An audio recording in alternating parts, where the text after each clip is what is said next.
Bien, vamos a pasar a la sesión 2 del curso propedéutico Modelado y Control, que trata sobre los fundamentos de la modelación.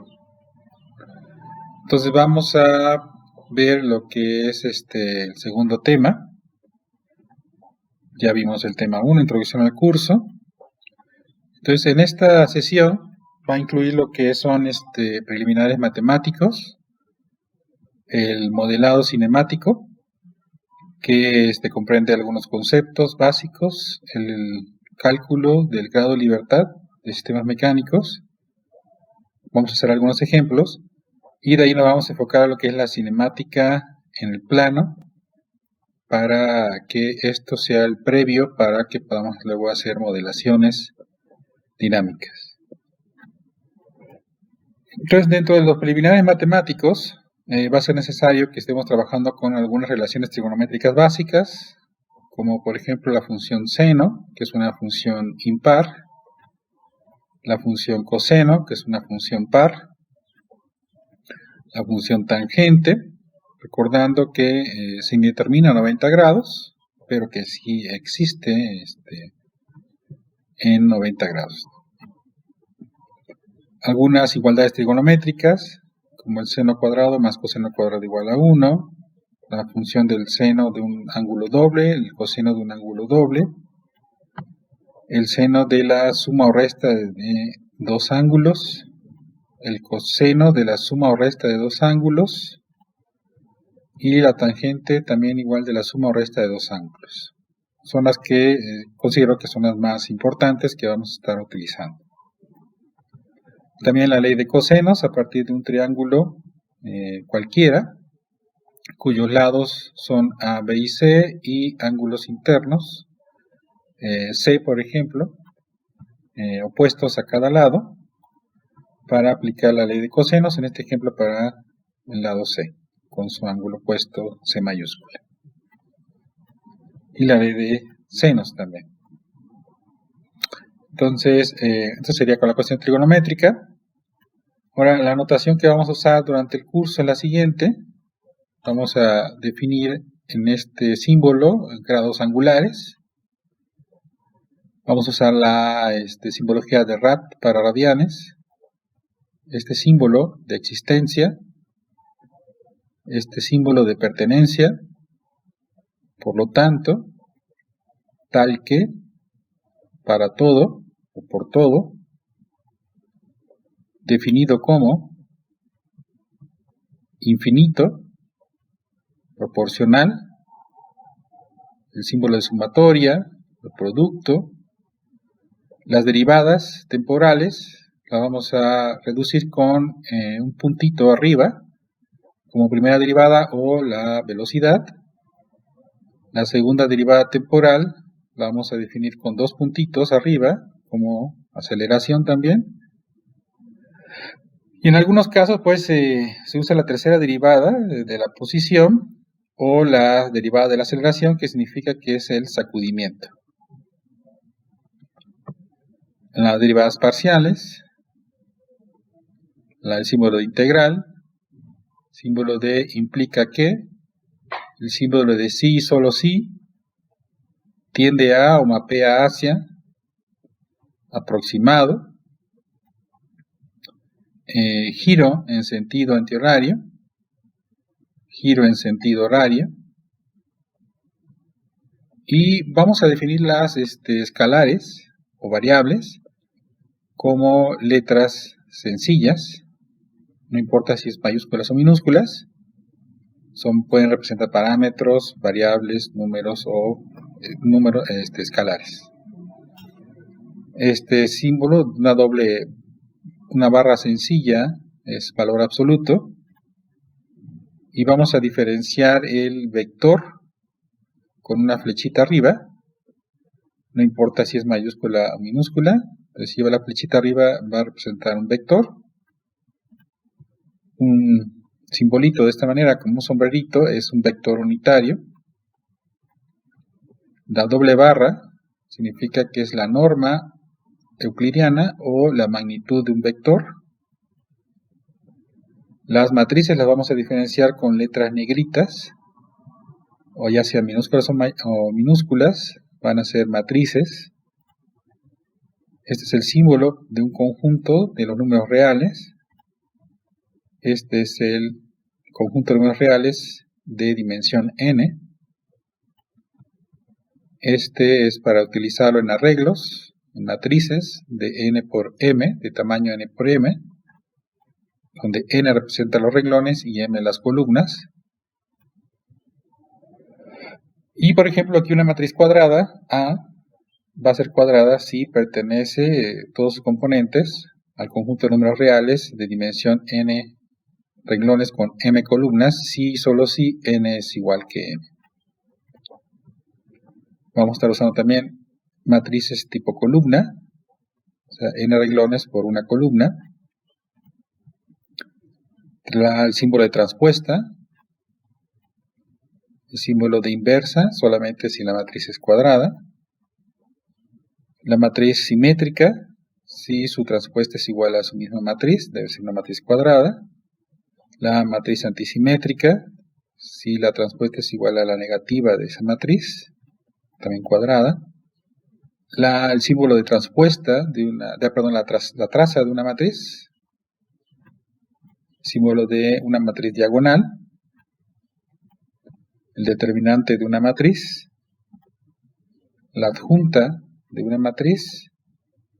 Si el determinante de una matriz cuadrada es igual con 0, se le llama matriz singular o que no tiene inversa. Si esta es igual con 0, este determinante de esta matriz cuadrada, entonces se le llama matriz regular o no singular. O sea, existe su matriz inversa. La matriz de cofactores, el rango de una matriz. La matriz identidad, vamos a nombrarla así, como un 1, negrita. Un 0, negritas, es la matriz nula o matriz de ceros. Una J negrita es la matriz jacobiana o el jacobiano. La I negrita, mayúscula, es el tensor de inercia. Cuando hablemos de algunas funciones, vamos a usar esta simbología, donde la función tiene un dominio que mapea hacia un codominio B, un conjunto de A, B. Obviamente, haciendo un abuso de esto, pues podemos representarlo generalmente de esta manera, donde y es función de la variable x, por ejemplo. Bien, los conceptos que vamos a estar manejando son los siguientes. Entonces, en física, un vector va a representar alguna cantidad física. Generalmente lo vamos a estar usando en cantidades físicas como la cinemática y en la dinámica.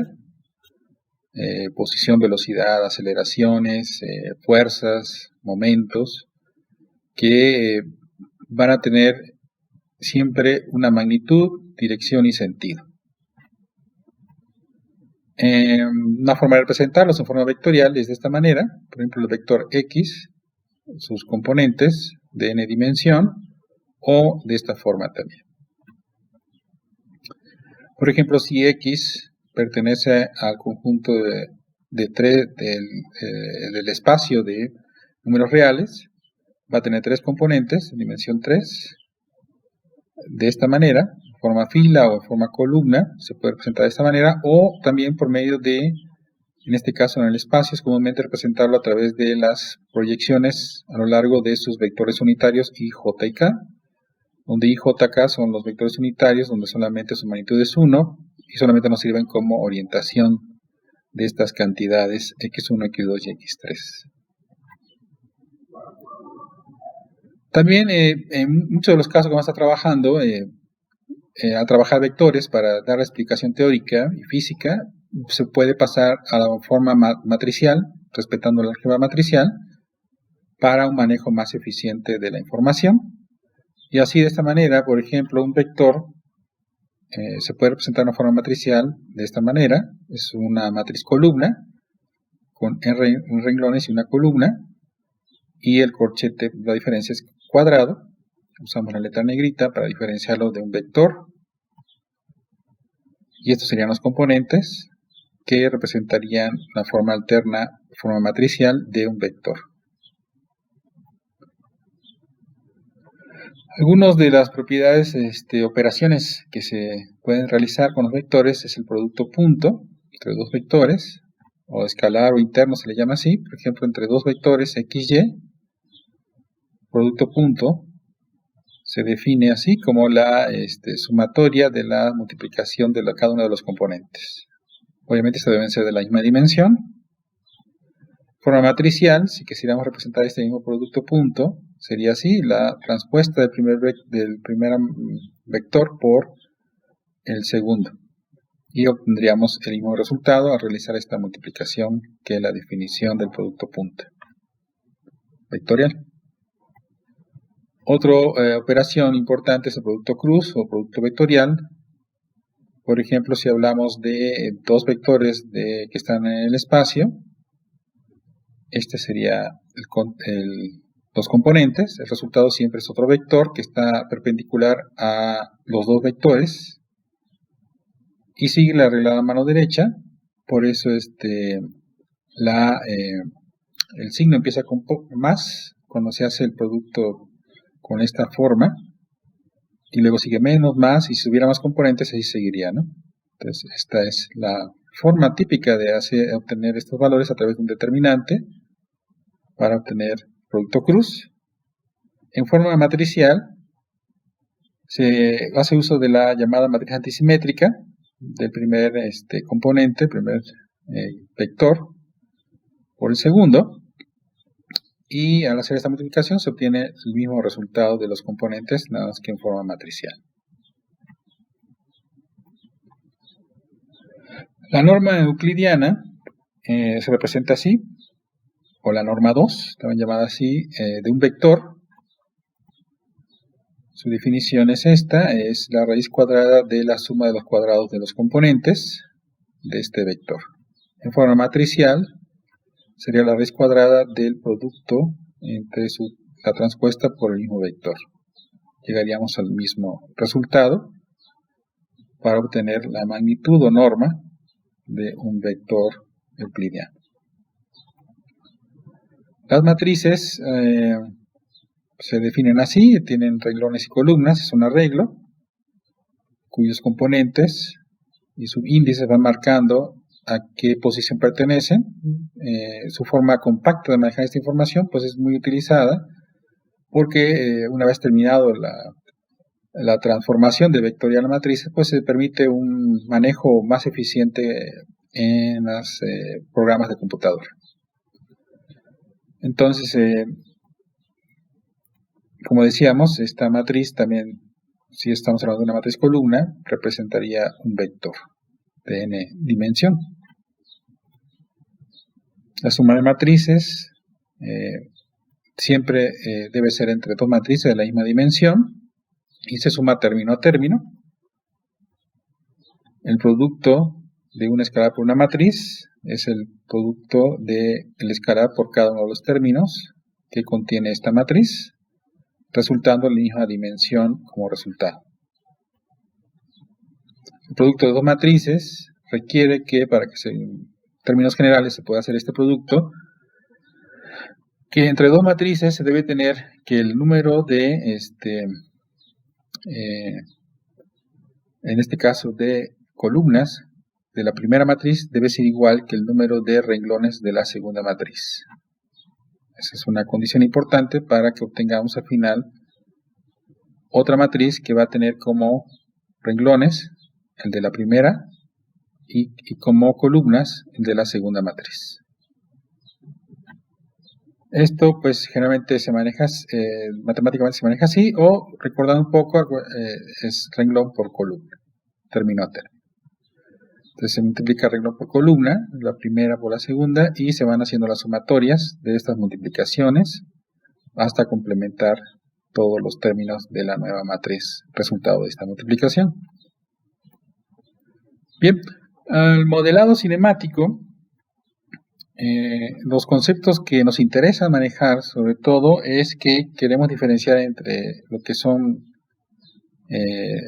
sistemas estáticos y sistemas dinámicos, y en lo que es la estructura estamos pensando que son, aunque tiene conjunto de eslabones unidos entre sí, a través de articulaciones, su configuración al final no está diseñado para el movimiento. Entonces es para soportar cargas, como lo vemos acá en esta figura. Como son típicamente los puentes, las torres de luz, que están diseñadas solamente para soportar cargas. Se pueden deformar, pero no pueden servir para transmitir movimiento. Entonces este tipo de estructuras o sistemas interconectados no es de interés de este curso, se ve en estática. Lo que sí nos interesa son estas, ¿no? Donde las máquinas son un conjunto de mecanismos, por ejemplo lavadoras, carros que tienen varios mecanismos que permiten movimiento, transmisión de fuerza, movimiento. El mecanismo, que es lo que específicamente nos interesa de una máquina, es aquel que transforma el movimiento y transmite potencia. Y dentro de eso pues están los sistemas también robóticos, que son multifuncionales y reprogramables y que pueden estar formados por varios mecanismos. Dentro de los componentes de un mecanismo, el primero que necesitamos identificar es el eslabón o elemento, que es un cuerpo rígido que puede tener más de dos a más eslabones como puntos de unión para conectarse con otros eslabones. Entre ellos se reconoce al eslabón fijo, es uno que se toma como referencia o que está conectado a la tierra, también llamado carcasa, cubierta. Se puede representar de estas posibles tres maneras. Estos tres eslabones, aunque tengan acá un nodo de conexión, estos de acá no se menean. Están fijos, conectados a la tierra. Al menos debe haber uno. Está el eslabón binario, que tiene dos posibles puntos de conexión, dos nodos. Puede ser así representado en forma esquemática, curvos, o pueden ser de otras formas variables, pero que representan al final un solo eslabón con dos nodos posibles. El ternario es otro eslabón, pero que contiene tres eslabones, tres nodos posibles de conexión. Puede ser representado de esta manera, todo internamente achurado, o solamente las uniones, o de esta manera. Y un cuaternario todavía, y de ahí nos podemos ir más adelante. De igual manera, ¿no? Pueden ser estas representaciones. La idea es representar de una forma rápida la información del sistema. El otro componente importante es el componente de la articulación, unión o junta, que se permite realmente el movimiento entre dos eslabones. De estos vamos a encontrar una gran variedad. Está la articulación de revolución, como el encontrado en las bisagras de las puertas, que permiten rotación pura, el planar, movimiento en el plano, dos movimientos en el plano XY, por ejemplo, la articulación cilíndrica, que permite rotación y traslación, la prismática, que solamente permite traslación pura. Lo podemos encontrar mucho en las ventanas deslizantes. La esférica, que son en los joysticks, en los videojuegos, que permiten tres rotaciones. El de tornillo, que es como la prismática, simplemente es un movimiento combinado de rotación de la tuerca alrededor de un tornillo, pero que al final transmite un movimiento de traslación que es dependiente del paso del tornillo. Entonces, de aquí hay muchas más, está la universal, telescópica, hay muchas más todavía, pero de estas vamos a simplificar dos tipos de acuerdo al movimiento que transmiten, y son de rotación y de traslación. En el plano vamos a usar estas representaciones. O sea, cuando veamos algo así, quiere decir que entre este eslabón y este eslabón se permiten rotaciones en el plano. Se puede representar también así, o también de esta manera. Con respecto a las prismáticas, en el plano, por ejemplo, este eslabón de aquí, con respecto a este eslabón de aquí, permite solamente traslación, deslizamiento de uno con respecto a otro. Puede ser una presentación tipo como un pistón. Otra forma simplificada también, este eslabón se mueve con respecto a sobre esta línea de traslación. Puede ser también así, esto se le conoce como collarín. Internamente hay un barreno, entonces todo este eslabón que está aquí se puede deslizar a través de esta guía que tenemos interna sobre este. Y otra forma más simplificada es cuando hay movimiento sobre un plano, o en este caso un plano de referencia. Entonces este bloque se puede deslizar sobre la horizontal.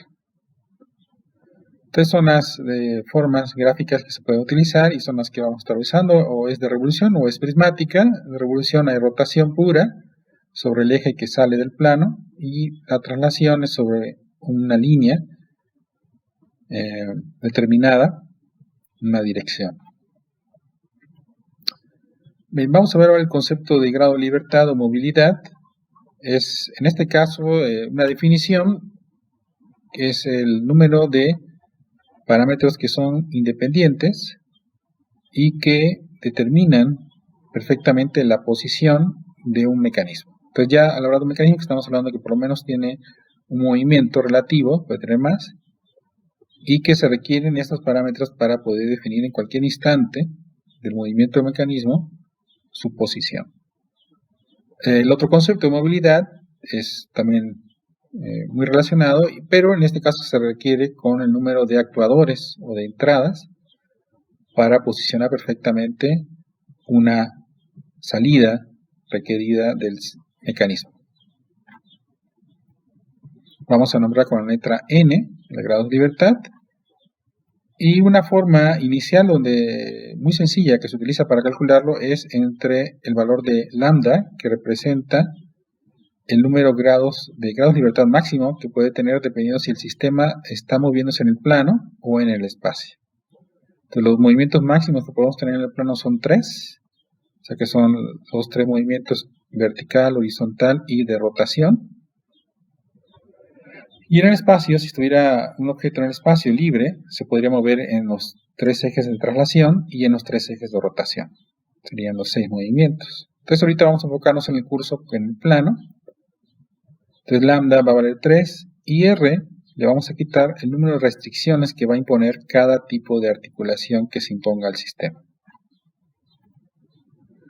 Una forma más general de manejarlo esto para un número determinado de eslabones móviles es de esta manera, donde lambda por R representaría toda esa multiplicación entre el movimiento que tuviera máximo por el número de eslabones móviles menos las restricciones. Las restricciones las vamos a ahora separar de esta manera entre lo que es la diferencia entre el valor máximo de movimientos que tiene menos los grados de libertad que tiene cada articulación, donde J representaría todo ese número de articulaciones. Entonces cada articulación que metemos al sistema impone una restricción y por lo tanto le quita grados de libertad al sistema completo. Entonces es de la forma que vamos a analizar. Entonces es importante identificar cuántos eslabones tenemos, cuántas articulaciones tenemos y de qué tipo para determinar sus grados de libertad de cada una de ellas. Al final pues van a haber 3 posibilidades. Una que n, o el número de grados de libertad, sea un valor mayor de 0 o positivo. Quiere decir que hay movimiento relativo y por lo tanto estamos hablando de un sistema que se mueve, un mecanismo. Que n sea igual con 0, o sea que no hay movimiento, se trata de una estructura. O que también puede ser que n sea un valor negativo. En este caso, pues estaríamos hablando de una estructura estáticamente determinada o sobre-restringida, pero al final también igual entrarían los dos en estática. Realmente lo que estamos queriendo trabajar es en esta sección de aquí. Siempre de 1 en adelante. ¿Cuáles son los pasos para este cálculo? Unos pasos recomendados es que identifiquemos primeramente en dónde trabaja el mecanismo, si es en el plano o en el espacio. Como decíamos, vamos a trabajar en el plano en el curso en este momento. Por lo tanto, lambda siempre va a valer 3. Identificar dónde está la tierra o las carcasas o los eslabones fijos. De ahí identificar cuáles serían los eslabones móviles. Dónde estarían esas articulaciones. los grados de libertad de esas articulaciones y luego aplicar la formulación anteriormente explicada para tener un cálculo de estos números de libertad. Vamos a hacer tres problemas de ejemplo. Entonces vamos a empezar con el inciso A y luego vamos a ir viendo cada uno de estos casos y vamos a ir aplicando la formulación.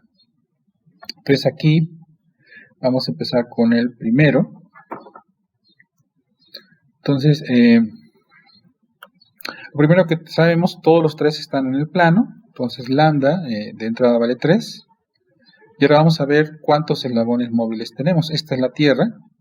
O sea, estos son los eslabones fijos. Y de ahí tenemos estos tres eslabones que son, en principio, que se pueden mover. Entonces acá tendríamos, voy a cambiar acá.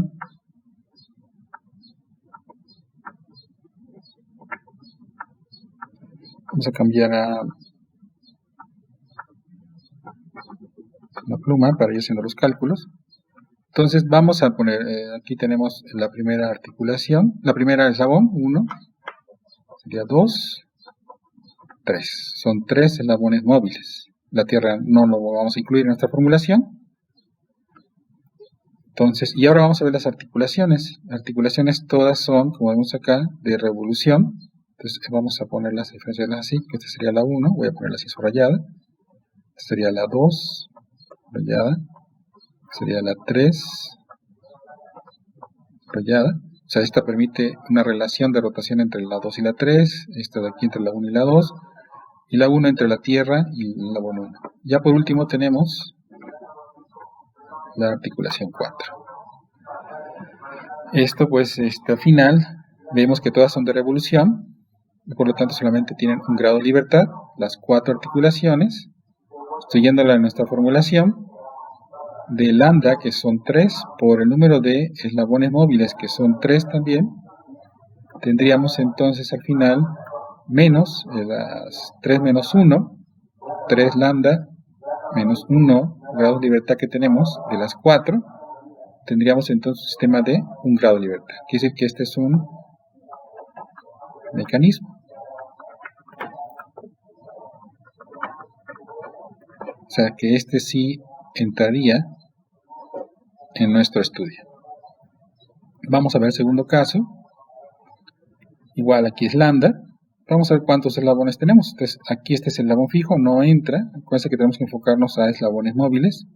Sería 1 y 2. 2 eslabones móviles. Y ahora ¿cuántas articulaciones tenemos? Esta sería 1, sería 2 y la última, la tercera. 3 articulaciones igual de revolución, las 3. Cada una con un grado de libertad. Entonces estoy yendo en esta fórmula, lambda 3 por 2 eslabones móviles menos 3 lambda menos un grado de libertad que tienen las 3 articulaciones, serían 6 menos 6, serían 0. Quiere decir que esto es una estructura. Sí, este no nos interesa. Y si ustedes se dan cuenta, muchas de las torres, puentes, cubiertas, techos, tienen esta forma, ¿no? La forma triangular. Generalmente la forma triangular es la forma más estable de la naturaleza y se utiliza mucho en las estructuras. Ahora este caso de aquí, igual está en el plano, lambda es 3, y vamos a ver ahora cuántos eslabones tenemos. Entonces en este caso este es el fijo, no se cuente, solamente aquí tenemos un eslabón curvo, que es el único, y de ahí vamos a ver cuántas articulaciones tenemos. Entonces aquí tenemos, de este lado tenemos una, y de este lado tenemos 2 también de revolución, de un grado de libertad, y entonces en nuestra formulación nos va a quedar así, lambda por 1, 3 por 1, menos 2 articulaciones de revolución, de un grado de libertad, lambda 3 menos 1, quedándonos ahora un valor todavía negativo. Entonces ese tampoco quedaría, y esta es algo también que es conocido como estáticamente indeterminado. Igual no entra en nuestro estudio. Bien, vamos ahora a hacer otros ejemplos. Entonces en estos ejemplos son 4. Vamos a aplicar los mismos conceptos. Vamos a empezar con el inciso A. Entonces, todos están en el plano. Lambda es 3. Vamos a ver cuántos eslabones tenemos. Entonces, este es fijo. Esto que está aquí funcionando como guía también está fijo. Entonces, los únicos eslabones móviles es este. 1, 2, este de aquí. Y por último, este de aquí, que es el bloquecito que también se permite mover sobre esta guía. 3. Ahora vamos a ver las articulaciones. Aquí en este caso tenemos una articulación. Esta 2, otra articulación de revolución. Luego entre el 2 y el 3 es esta de aquí. Esta, que sería la tercera articulación. Y por último, entre lo que es el bloque y las guías, o sea, este movimiento de traslación que se permite, aquí, sería la 4. O sea que tenemos 4 articulaciones, todas son de un grado de libertad. ¿Por qué? Porque todas son de revolución. Estas 3, y la última que es prismática, también es de un grado de libertad, solamente permite movimiento. Estas permiten rotaciones, y esta traslación pura, todas son de 4. Por lo tanto, nuestra formulación nos quedaría de esta manera. Menos 8, 1. Entonces aquí también tendríamos el caso de un mecanismo, que es lo que nos interesa en el curso. En el segundo ejemplo, igual lambda es 3. Vamos a ver cuántos eslabones tenemos. Entonces aquí esta es tierra, esta no entra. Aquí tierra otra vez, cierra acá. Y vamos a empezar a contando. Este es un eslabón binario, este es 1, 2, 3, 4 eslabones. 4 eslabones móviles, posiblemente, o sea, acuérdense que todavía no sabemos hasta que al final obtengamos el resultado, pero en principio son eslabones que están diseñados para moverse. Ahora, las articulaciones, aquí tenemos una, 2, 3, 4 y por último 5 articulaciones. Todas son de revolución que permiten un grado de libertad. Estudiando nuestra formulación, tendríamos que sean 12 menos 10, 2. Este también nos interesa, igual es un mecanismo. Nada más que es de 2 grados de libertad. O sea, en otras palabras, a diferencia del otro que veíamos, que requiere solamente un actuador, aquí requerimos 2 actuadores para poder ubicar perfectamente cualquier posición del mecanismo. Entonces pueden ser 2 actuadores que sean colocados aquí y acá. Y ya tendríamos los 2 actuadores aquí y que podríamos nosotros controlar y mover a este mecanismo. Vamos a ver el siguiente. Entonces aquí en este caso, aquí está la tierra, es una sola tierra, aquí se ve nada más es una. Vamos a contar los eslabones móviles. Entonces tenemos este es 1, este es 2, todo este es 3. 3 eslabones móviles. Articulaciones tenemos que esto es 1, 2 y 3 también. Todas son de revolución, un grado de libertad solamente. Estudiando esta formulación significa que tendríamos un sistema de 3 grados de libertad. O sea, este es un robot planar de 3 grados de libertad, donde, como vemos, en un extremo que está libre, no cierra con la tierra, simplemente tiene un extremo fijo. Aquí directamente el número de articulaciones nos va a decir el número de grados de libertad que tenemos. Entonces igual entra en la categoría de mecanismo y es lo que nos interesa analizar. Vamos a ver con el último problema. Entonces aquí tenemos lo que es tierra, tierra aquí, tierra acá. Aquí cierra todo esto como una carcasa, a los apoyos, son 3. Vamos a empezar a contar las articulaciones, las eslabones. Entonces es 1, 2. Otra vez acá, 3. Perdón, estos son sin subrayar. Vamos a borrarlo.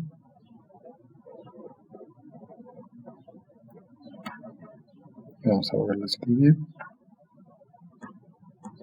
Entonces aquí sería 1, 2, 3,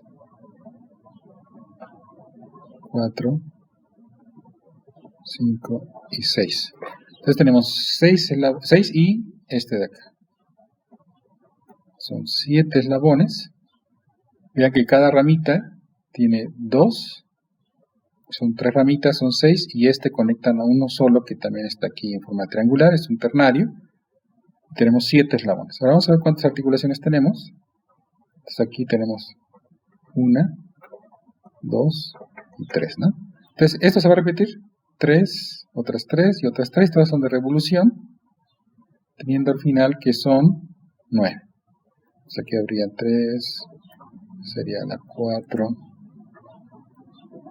5, 6, 7, 8 y 9. 9 total. Subiéndolas, todas son de un grado de libertad. Nuestra formulación de grado de libertad nos quedaría que tendríamos 3 grados de libertad. Igual que este, excepto que aquí, en vez de estar libre en un extremo, aquí están todos conectados a la Tierra. Entonces, este igual estaría como un mecanismo y también entraría a nuestro estudio. Aquí requeriríamos 3 actuadores, igual que en este caso, para ubicar perfectamente la posición, en este caso del efecto final o de esta plataforma triangular. Bueno, dentro de los casos excepcionales, o dicho de otra manera, fallas que tiene esta formulación que acabamos de ver, tiene que ver con este ejemplo que vamos a ver, que son llamados como casos excepcionales. Entonces, si quisiéramos analizar aquí estos dos mecanismos, veíamos que los dos están en el plano y los dos tienen, entonces vamos a contarlos, cuántos eslabones móviles. Entonces, 1, 2, 3, 4 eslabones. Igual, todo esto es tierra, tierra y tierra, que sería 1, 2, 3 y todo esto de acá, el horizontal, son 4. Entonces son 4 eslabones móviles. ¿Cuántas articulaciones? Tendríamos 6 articulaciones. Tendríamos 1, 2, 3, 4, 5, 6. De igual manera, tendríamos 1, 2, 3, 4, 5 y 6. Entonces los dos coinciden y al final la formulación esta nos dice que es 0. Esto es 0. Si hacemos este prototipo, nos daríamos cuenta que este mecanismo sí cumple con lo dicho aquí con esta formulación. O sea, esto está bien. Sin embargo, para este de acá, esto no es cierto. O sea, este fallaría. Son casos excepcionales, llaman así. No es que tenga culpa el mecanismo, sino es una falla que tiene la formulación, no está completa. O sea, realmente la formulación, ustedes se dan cuenta, solamente se enfoca a el número de eslabones móviles, número de articulaciones con su grado de libertad y es todo. O sea, excluye la forma de colocación. Entonces aquí lo que vemos es que esta forma de colocación, pues estos 3 que están en forma paralela, permite que se siga conservando el mecanismo originalmente que habíamos visto anteriormente. O sea, si tú quitas este de aquí, sigue funcionando como el anterior que analizamos, que es un grado de libertad. O sea, este es como un redundante, pero que está paralelo y por lo tanto no afecta al movimiento. Sin embargo, el de acá arriba está aproximándose a una forma triangular y por eso el mecanismo se traba. O sea, no funciona realmente como este de acá. Y entonces la orientación o la colocación y la forma en que se colocan los eslabones en el mecanismo, pues influye, pero en esta formulación sencilla no se incluye. Y por lo tanto falla en ese sentido. Para efectos del curso, pues obviamente nos vamos a basar en resultados que nos dé la formulación y así lo vamos a evaluar, pero lo ideal sería entonces hacer una verificación en un prototipo para validar resultados. Ahora, la cinemática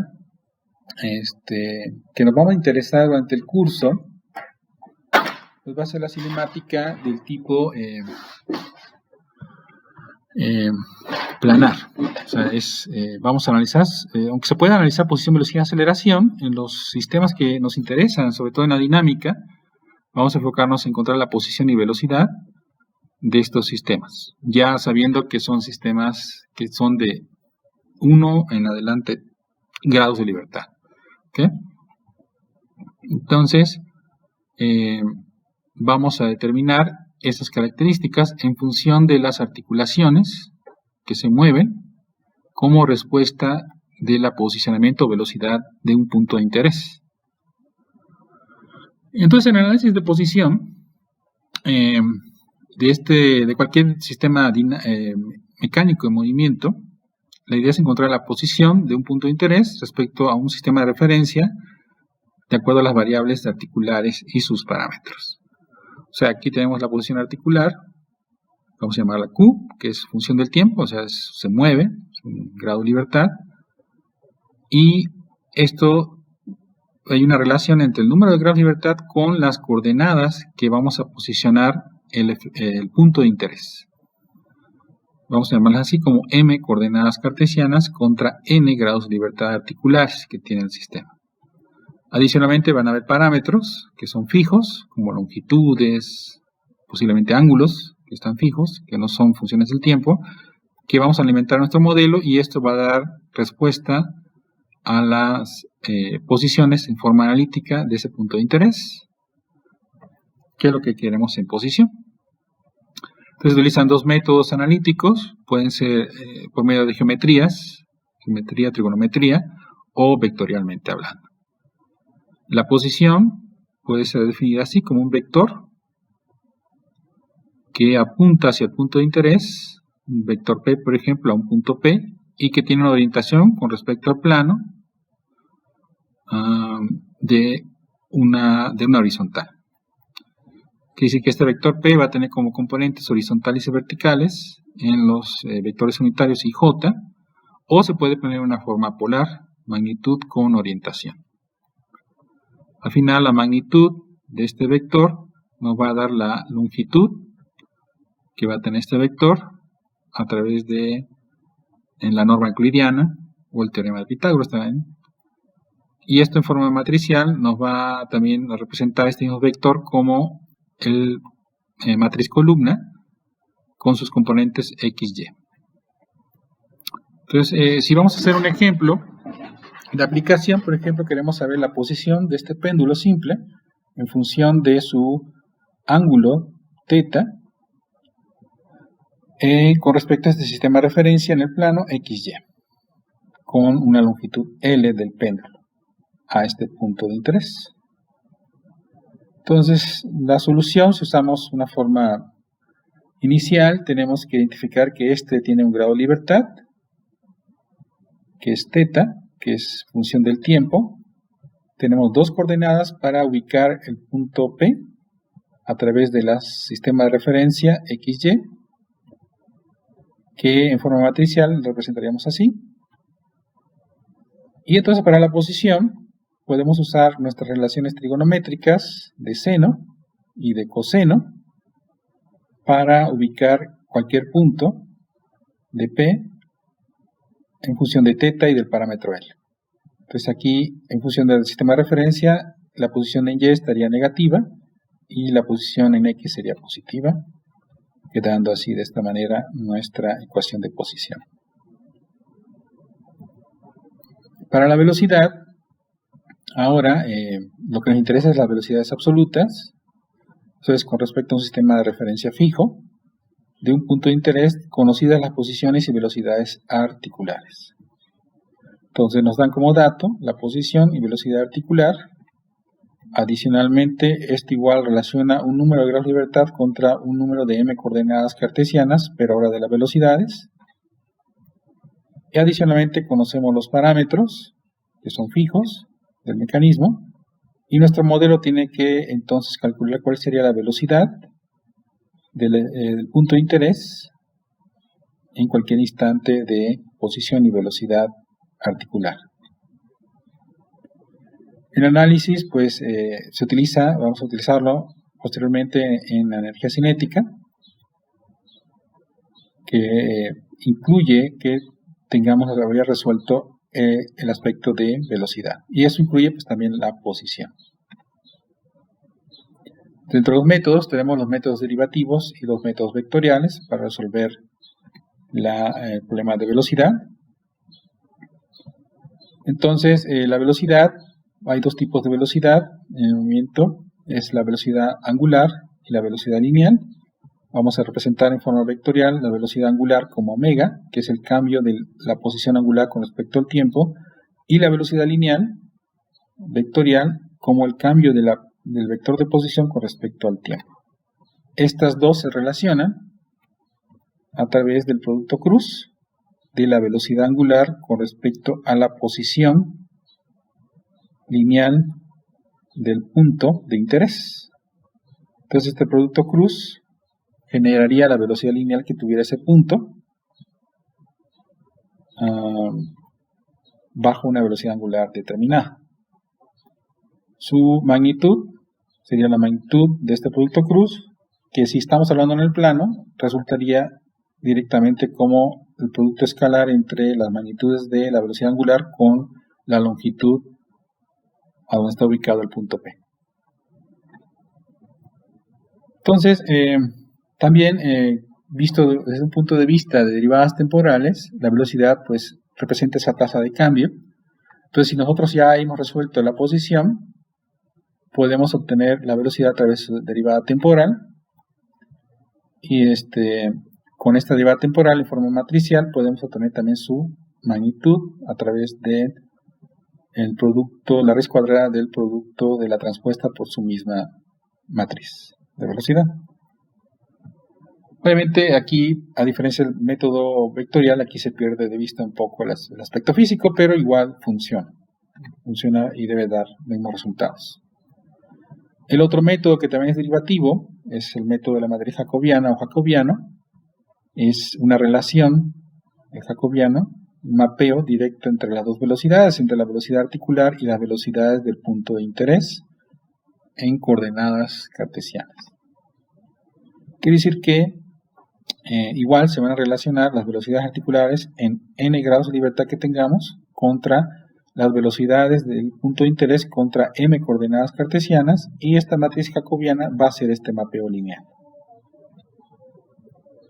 La matriz jacobiana viene del concepto matemático de las derivadas parciales de las ecuaciones de posición de estas m coordenadas con respecto a cada n grados de libertad que tengamos del sistema.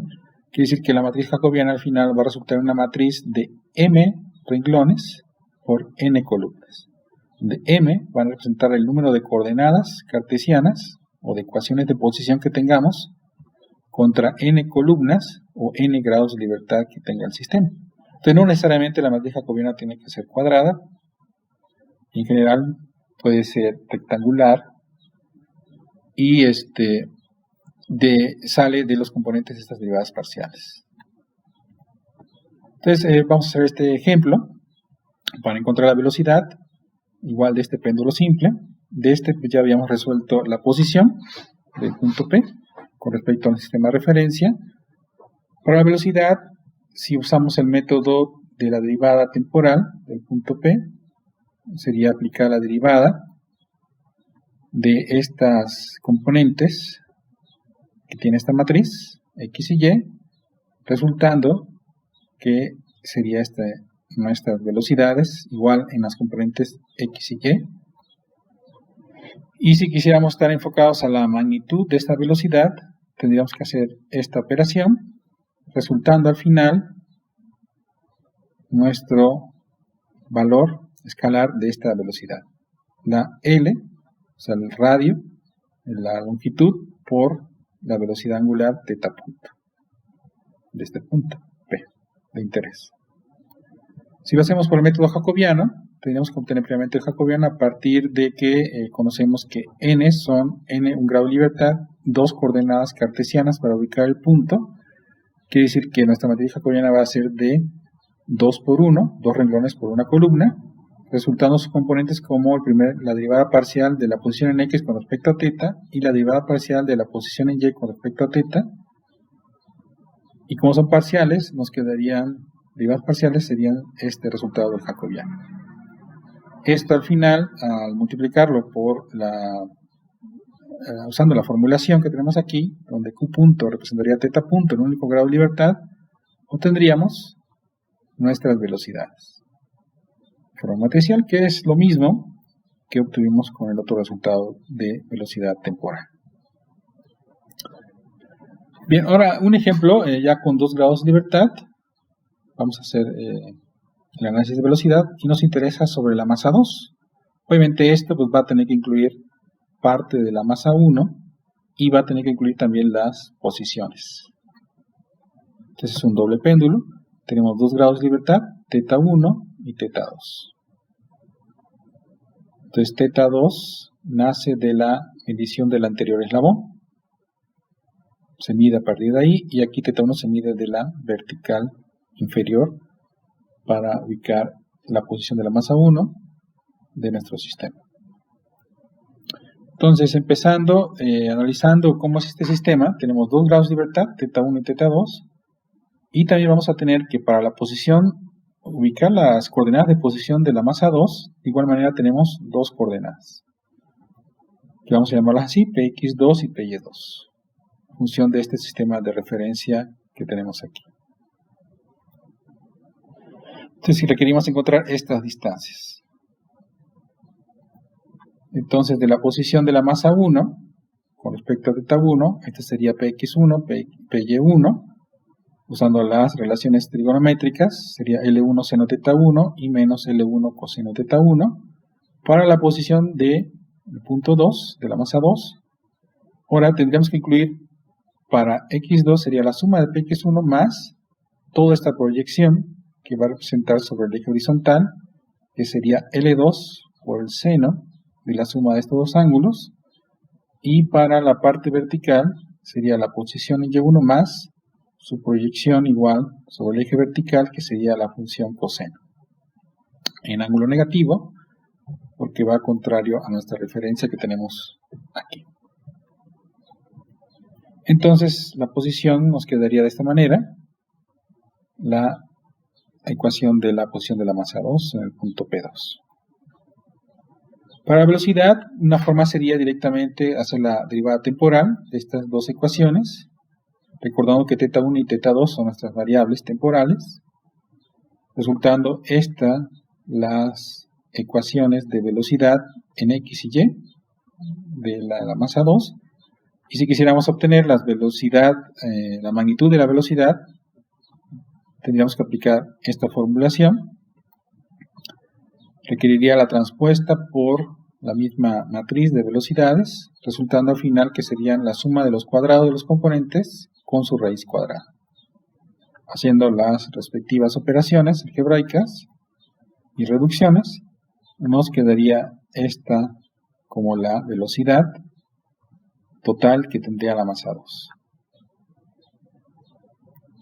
Si lo hiciéramos por el método jacobiano, tendríamos entonces que encontrar una matriz jacobiana de 2 por 2, que requeriría las derivadas parciales de la posición de la masa 2 con respecto a teta 1, luego a teta 2, en el primer renglón, y en el segundo renglón sería la posición con respecto al eje Y de la masa 2 con respecto a teta 1, y luego con respecto a teta 2 para el segundo renglón. Entonces, de igual manera, sería esta nuestro jacobiano, incluyéndolo en nuestra formulación de velocidad, simplemente haríamos la multiplicación y llegaríamos a los mismos resultados anteriores. Entonces, esta es la otra forma de hacerlo. Cualquiera de las dos es válida. Lo importante es tener estos resultados que nos van a servir más adelante para el estudio de la dinámica. Entonces, con esto ya revisen su examen, chequenlo para que lo empiecen a hacer en esta semana. Va a incluir un problema de grado de libertad y el problema de cinemática, posición y velocidad. Bien, entonces aquí terminamos con la sesión 2. Recuerden, cualquier comentario o pregunta puede ser por vía de internet, mi correo, o por comentarios en el video de YouTube que va a estar ahí abierto. Bien, hasta la próxima sesión, que sería la sesión 3.